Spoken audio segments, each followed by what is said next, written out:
मैनपुरी का चुनाव इस बार रिकॉर्ड मतों से समाजवादी पार्टी जीतने जा रही है। रिकॉर्ड मतों से समाजवादी पार्टी को जिताने जा रही है। भाजपा के प्रत्याशी हैं, उनकी बड़ी बड़ी होर्डिंग पर तस्वीर गायब है। मैनपुरी का चुनाव इस बार रिकॉर्ड मतों से समाजवादी पार्टी जीतने जा रही है। पहले भी चुनाव जब बाई इलेक्शन हुआ तो यहाँ की जनता ने एक एक वोट नेताजी को याद कर करके समाजवादी पार्टी के पक्ष में डाला और उसका परिणाम हुआ कि मैनपुरी की बहुत बड़ी जीत हुई है। इस बार भी जनता रिकॉर्ड मतों से समाजवादी पार्टी को जिताने जा रही है। दूसरे दल जो सामने हैं उनके पास दिखाने और बताने को कोई काम नहीं है। सुनने में आ रहा है कि पूरे देश की होर्डिंगों से जो जो लोकसभा के उनके प्रत्याशी हैं उनकी तस्वीर हटा दी गई है। जितने भी लोकसभा के प्रत्याशी हैं उनकी बड़ी बड़ी होर्डिंग पर तस्वीर गायब है। जनता जब 10 साल का दिल्ली का आकलन करेगी और 7 साल उत्तर प्रदेश सरकार का आकलन करेगी तो वो सब चेहरे गायब हो जाएंगे। उत्तर प्रदेश से भारतीय जनता पार्टी का और देश की राजनीति से भारतीय जनता पार्टी का सफाया होने जा रहा है। महंगाई चरम सीमा पर इन्होंने पहुंचा दी। महंगाई इसलिए भी है कि कुछ लोगों को ये मुनाफा ज्यादा कमाने दे रहे हैं।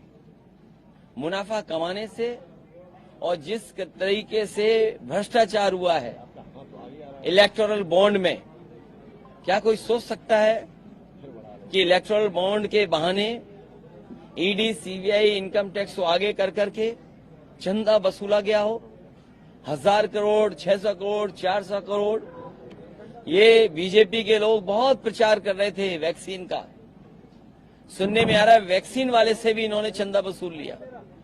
सोचिए आप, तो जहां इलेक्टोरल बॉन्ड से चंदा वसूला है उसकी वजह से भ्रष्टाचार और महंगाई बढ़ी है।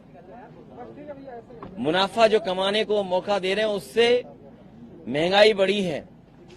और इधर खबरें आ रही हैं और जो सरकारी आंकड़े बता रहे हैं और जो जगह जगह सर्वे हुए हैं, महत्वपूर्ण संस्थाओं ने जो सर्वे किए हैं, बेरोजगारी चरम सीमा पे पहुंच गई। 80 और 90% पढ़ने लिखने वाला नौजवान बेरोजगार है। मुझे याद है कन्नौज का ब्रजेश पाल, जिसने आत्महत्या कर ली और आत्महत्या करने से पहले उसने कहा कि मैंने इतनी पढ़ाई की, मेहनत की और डिग्री हासिल की। उसने अपनी डिग्रियां चला दी और कहा कि जिस डिग्री से मुझे नौकरी नहीं मिल सकती उस डिग्री का क्या फायदा, उसने आत्महत्या कर ली। जो लोग विश्व गुरु बनाना चाहते हैं उनकी सरकारों में किसानों ने 1 लाख आत्महत्या की है। दिल्ली की सरकार जब से आई है 2014 से और अभी तक का अगर आप आंकड़ा देखेंगे एनसीआरबी का, 1 लाख किसानों ने आत्महत्या की। ये वही लोग हैं जो किसानों के लिए काले कानून ला रहे थे। अंतर्गतवा इन्हें कानून वापस लेने पड़े। हजारों किसान उसमें शहीद हो गए।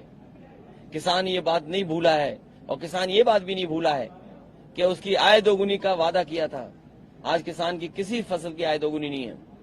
फसल तैयार है, सरकार क्या रेट दिलवा पा रही है? कहने को तो इन्होंने भारत रत्न दिया है चौधरी चरण सिंह जी को, स्वामीनाथन जी को, लेकिन क्या किसानों को जिनके लिए जीवन भर चौधरी चरण सिंह जी ने संघर्ष किया और स्वामीनाथन जी कमीशन ने जो रिपोर्ट बनाई जिससे किसानों को लाभ मिलता, क्या ये सरकारी या कानूनी अधिकार दे पा रहे हैं किसानों को एमएसपी के लिए? ये बड़े सवाल हैं। और इनकी सरकार में तो हर परीक्षा लीक हो रही है। अभी तक 10 परीक्षाएं वो लीक हो गई हैं। जानबूझ करके इन्होंने नौजवानों से नौकरी छीनी है। ये नौकरी नहीं छीन रहे हैं, ये आरक्षण नहीं देना चाहते हैं, क्योंकि वो जानते हैं सरकारी नौकरी देनी पड़ेगी तो आरक्षण देना पड़ेगा। ये आरक्षण नहीं देना चाहते, इसलिए नौकरी के जानबूझ करके पेपर लीक करा रहे हैं। और अग्निवीर जैसी व्यवस्था को कभी समाजवादी लोग स्वीकार नहीं कर सकते हैं। जो 4 साल की आधी अधूरी नौकरी है, आने वाले समय में हो सकता है ये खाकी वालों की भी 4 साल या 3 साल की नौकरी कर दें, तो सोचो इनका भविष्य क्या होगा। इसलिए सोच रहे हैं नौजवान और भारतीय जनता पार्टी का सफाया करने जा रहे हैं।